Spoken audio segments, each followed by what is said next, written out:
Hey, I'm Dr. David Matto. Welcome to Microdose U. I've got some really good questions that have been sent in from listeners and viewers that I'm going to answer in just a couple of minutes. But before I do, I want to share with you several reasons why I think so many people that are interested in microdosing magic mushrooms to improve their lives, to improve their mental health, just never get started. You see, I get so many messages almost every day from people that are interested. They've got anxiety, depression, other things going on in their lives there, and they're super interested, and they ask very good questions about microdosing, how to microdose, things like that. But then something happens. They never get started, and their lives just simply don't change.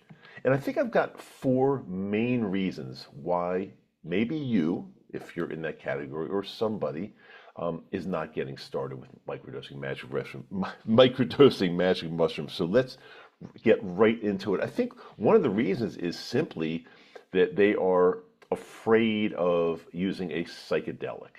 There's a lot of fear in using something like magic mushrooms. There's a lot of fear of using something or trying something that you've never tried before. You've heard crazy things about it, and you're worried that it's going to send you on some kind of like really far out psychedelic trip and you're never going to return, and anything like that, or anything in between. People are just afraid of using a psychedelic, and I'm here to tell you that when used, especially when used in microdose form, like we're talking about very tiny amounts. It's a microdose. There's nothing to worry about in that category. It's not going to send you on a psychedelic trip. You're not going to be high. You can function during the day. It's not that much different from taking a pharmaceutical that pharmaceuticals have side effects that could be real big problems. So I want to hopefully remove the fear that once you enter into the world of microdosing a psychedelic, that it's gonna send you somewhere that you don't want to be. That's just not true. It's only going to improve the way you feel every day. It's going to improve your life in a big way, and that's why I'm a tremendous fan of this. But I think a lot of people are still really scared and afraid, and I understand.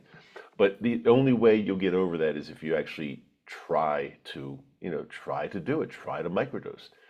You will be fine, I promise you. And no, this is not medical advice. And as I always say, use magic mushrooms or psychedelics or whatever we talk about in an area where it is legal or permitted by law or decriminalized or something like that. Number two, a big reason is people just simply don't know where to find magic mushrooms. You don't want to go out to the park around the corner from your house and buy it from some dealer. And I don't do that. I don't blame you. I would never do anything like that. And we don't discuss sourcing on this show or on our Facebook group or anything like that. I don't talk about sourcing. If you are in this category and you just every other reason is fine, but you just have no idea where to source or where to get this plant medicine, I'm going to give you a recommendation in parentheses, and that's join our Patreon page. And I'm not going to say anything more than that. Other than that, you can read between the lines any way you want, but you can join our Patreon page, and you might be able to learn a little bit more, possibly, about that. Number three, some people simply, and I understand this, some people simply just don't want to break the law. And magic mushrooms are mostly illegal in most areas, most countries. In the United States here, there are some areas where it is legal, they are legal or decriminalized, or they're actually okay to use. But in most areas, they're not. Admittedly, in most areas, they're not. And like I tell you, to only use them in areas that it is permitted. I do tell you that. So, but look, I'm not an advocate of breaking any laws at all, but anytime you go on the interstate highway and go over the speed limit, you are breaking a law. So where do you draw the line? Which laws do you break? Which laws do you not break? For me, feeling good every single day and the removal of any type of anxiety and depression or mental health issues is paramount to my life. And they've totally changed the way I feel every single day. So I'm in favor of this, as I've been talking to you about over the past 4 years or so. So again, you just have to make that decision. But the number four reason, and possibly possibly the biggest reason is there is still some type of a stigma attached to using magic mushrooms, psilocybin, psychedelics, LSD, things like that. There's a stigma to it because in our society, many people still look at this as a hard drug. It's not. It's a plant medicine that has been used for millennium. Is that the right word, millennium? I think that's, well, for thousands of years, thousands and thousands of years. So back to the point where we were in a prehistoric society, and we've been using these for a long, long, long time. And there's a reason. There's a reason because they work and they are safe. But there still is a stigma attached to it. But it's really strange to me. There's not a stigma attached to somebody going into a restaurant and ordering a very expensive bottle of wine with dinner. I mean, there's basically no stigma attached to that, or having a martini somewhere, or drinking beer at a baseball or football game. There's no real stigma attached because that's what people do, especially in the United States, where I'm recording this from and where I live, and all over the world, really. But there's no stigma to certain things only because they are legal. But I would argue that alcoholism is one of the saddest and most dangerous diseases out there, and people can become addicted to alcohol, and it can shatter lives for sure. I don't think microdosing magic mushrooms shatters lives. I've never heard of that happening.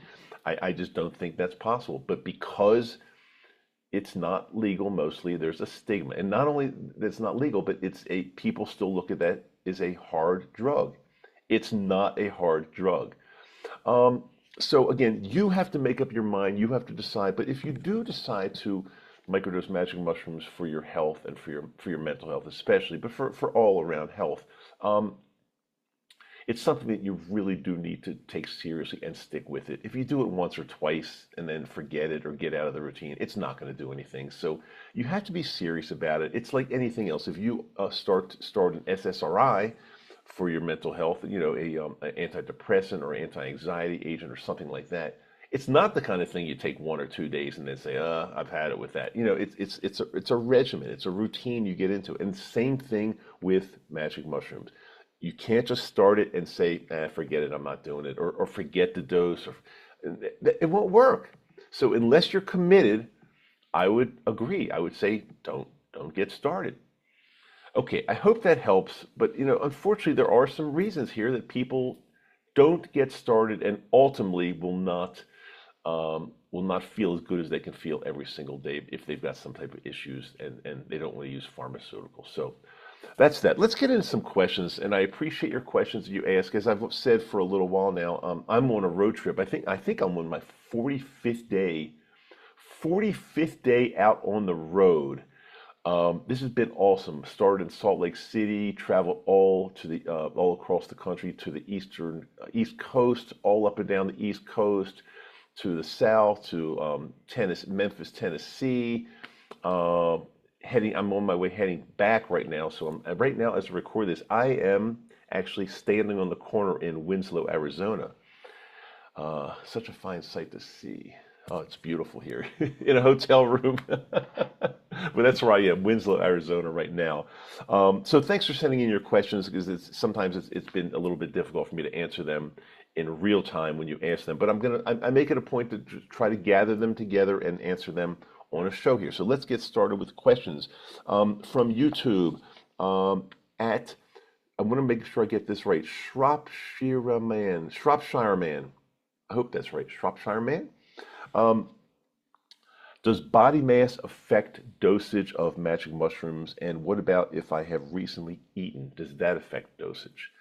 Okay, so first things first. First one, does body mass or body weight, does weight affect dosage? In other words, does the person that's 80 pounds, that weighs 80 pounds, have to dose less than somebody that weighs, let's say, 400 pounds? The answer is no. It is not weight dependent. So if you read that, if you've heard that, it simply is not true.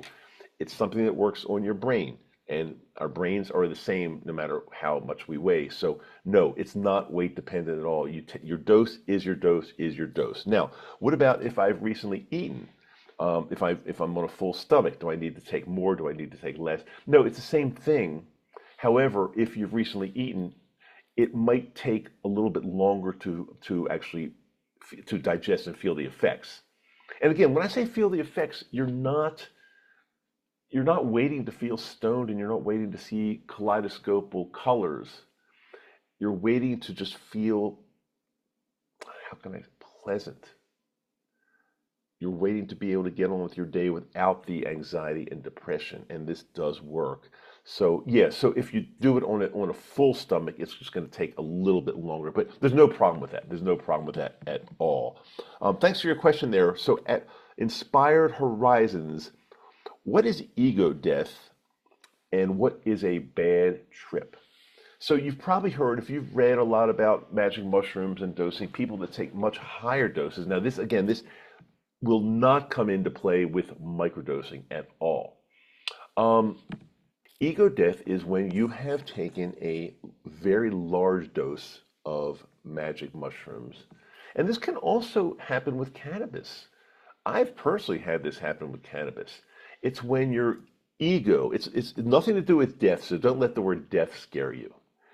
But it's when your ego, your sense of being who you are, the sense of me being Dr. David Maddow, I know who I am right now, when that's dissolved, and just imagine yourself lying down, maybe with in a dark room with a pair of headphones on, listening to music, and you're laying back there, and you are not aware of who you are anymore. It's not scary. It's not a bad feeling. It's just that you've dosed enough. And again, remember, this doesn't happen with microdosing, so please don't let this scare you. But you're one within the universe, and you're not who you are anymore, if that makes any sense whatsoever. Um, you're just lying back in almost in nothingness, and it's beautiful. And that's where, people that talk about the large doses, that's where a lot of the work takes place as well. But you don't have to do that. You don't have to take a large dose. I'm a microdoser, and I've been doing it for quite some time, as you know now, and it's totally changed the way I feel every day. So if anybody tells you, you have to go through ego death, you have to take a heroic dose, it's BS. It's not true. Could that work? Yeah, absolutely. Larger doses could work, but one large dose is not going to. Some people say, "Oh, you just do it once and it's going to change your life forever." I'm not such a believer that that's true. And what about the second part of the question? What is a bad trip? Again, this is generally with a larger dose, but I want to back up because technically there's no such thing as a bad trip. A trip can teach you things. A trip can be maybe scary. A trip can be maybe not go not in the direction that you want it to, but more often than not, it's trying to show you something in your life that you need to get rid of. Um, so I don't think there's really that's anything that's really referred to as a bad trip. I think it could be a teaching trip. And if you're worried about that, always have somebody, you could a trip sitter sit with you if you're going to be doing a large dose. Just somebody that is not tripping, somebody that is totally sober and can just talk you down from things that might scare you that take place when you're going on this trip. So even if it is a bad trip, again, there's no such thing as a bad trip. They can talk you down, and you'll be totally fine. I hope that helps. I hope that was a decent enough explanation there. Rodri Rod says, I'm starting with 125 milligrams of Enigma. Enigma is a strain of psilocybin. What do you think about that? I say, congratulations, you're starting. That's great. Remember what I said at the beginning.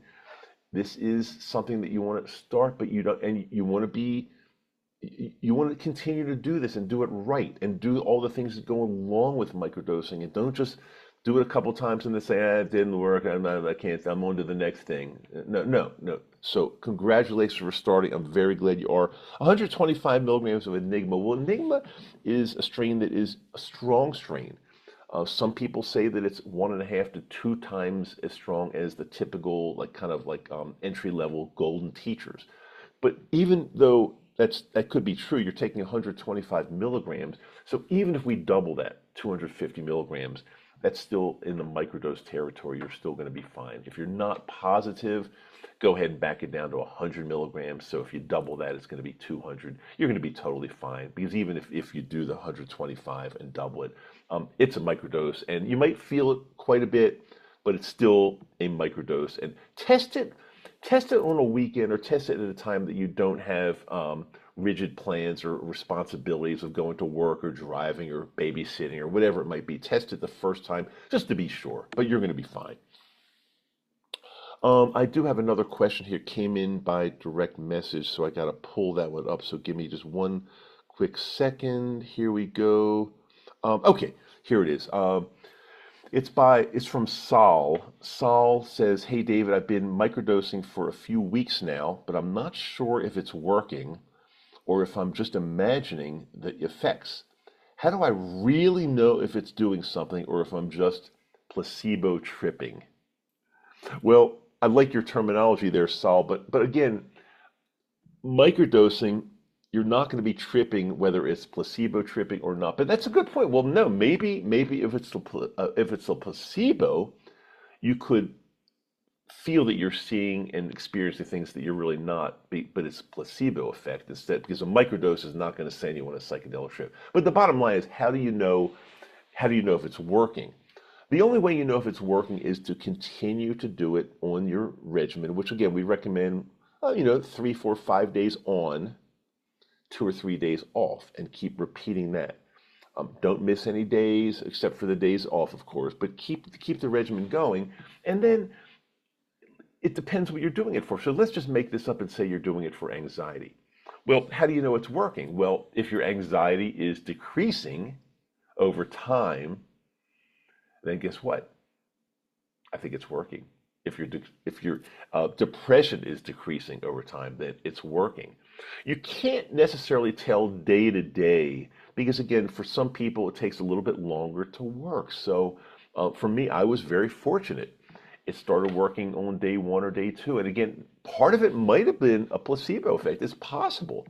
But I'll take it because it worked. And then over time, the mushrooms themselves began to rewire my brain. So placebo or not, it doesn't really matter. Placebo is real. And again, the magic mushrooms at some point will take over. So that's how you tell. If you're feeling better, it's working. If you're not feeling better over time, it's not working, and you have to do something else, such as increase the dosage. What else? A lot of the things that go alongside of the microdosing. I've talked about journaling. I've talked about, deep thought, a lot of things like that. Removing yourself from certain situations. If there's a certain trigger situation, the mushrooms will teach you, well, you don't need to be in that situation anymore. Get rid of it.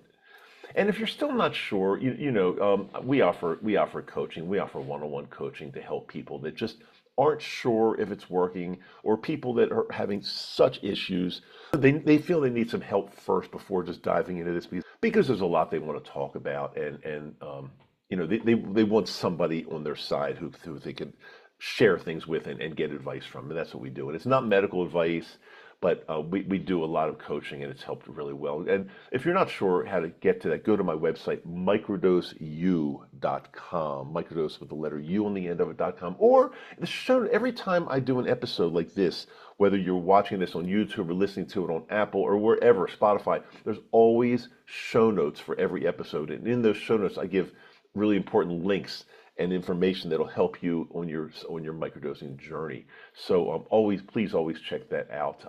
I've got a brand new episode that comes out every single Wednesday. Keep the questions coming in, because that's what's keeping this show going. I love answering your questions, and this is a great format to do so. I love it. I'm on my road trip. I'm still going to be on my road trip for at least another week or so, but eventually I'll be back in my home studio, where The audio quality will be pristine. You'll see my studios, you'll see my background again. So thanks for putting up with me on the road. I really appreciate it. And as I always say at the end of every episode, and I mean this from my heart, I love you and thank you so much for being with me. I hope I've helped you in some way on this episode. See you next time.